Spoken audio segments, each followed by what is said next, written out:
বাংলাদেশ জামায়াতে ইসলামীর আমির ডক্টর শফিকুর রহমান কখনো জাতীয় নির্বাচনে জয়ী হতে পারেননি। তার রাজনৈতিক জীবন মূলত দলীয় নেতৃত্ব ও অভ্যন্তরীণ নির্বাচনের মাধ্যমে গড়ে উঠেছে, তবে সংসদে জয়ের অভিজ্ঞতা নেই।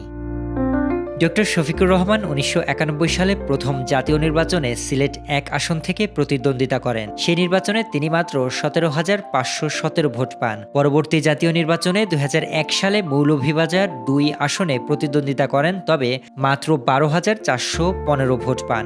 সবশেষ ২০১৮ সালের নির্বাচনে ঢাকা ১৫ আসনে তিনি অংশ নেন, যেখানে পান ৩৯,০৭১ ভোট, যা ওই আসনের মোট ভোটারের মাত্র ১১.৪৭%। এই পরিসংখ্যানে স্পষ্টভাবে দেখায় যে ডক্টর শফিকুর রহমান কখনো জাতীয় নির্বাচনে জয়লাভ করতে পারেননি।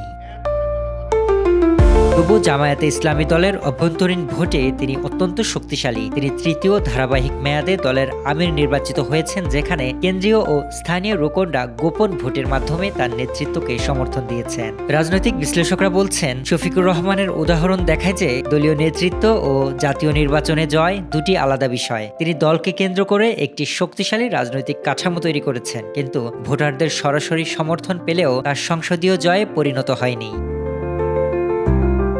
অতীতে জামায়াতে ইসলামী রাজনৈতিকভাবে তৃতীয় শক্তি হিসেবে গণ্য হলেও বিএনপি ও আওয়ামী লীগ দু দলের প্রভাবের কারণে নির্বাচনী মাঠে তাদের পার্লামেন্টারি প্রভাব সীমিত ছিল। ২০১৮ সালের নির্বাচনে ঢাকা ১৫ আসনে তার ভোটের হার ১১.৪৭% হওয়া এই সীমাবদ্ধতার প্রমাণ।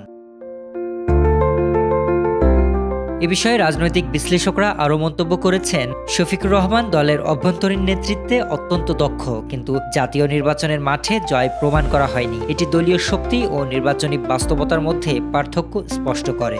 তবে সম্প্রতি দেশের রাজনৈতিক প্রেক্ষাপট পরিবর্তনের মাধ্যমে জামায়াত আরও শক্তিশালী ও প্রতিষ্ঠিত হয়েছে, যার নেতৃত্বে রয়েছে ডক্টর শফিকুর রহমান। ফলে আসন্ন ত্রয়োদশ জাতীয় সংসদ নির্বাচনে এবার অতীত ছাপিয়ে তার জয়ের সম্ভাবনা দেখছেন বিশ্লেষকরা। শরীফ রাহাত, দেশকাল নিউজ।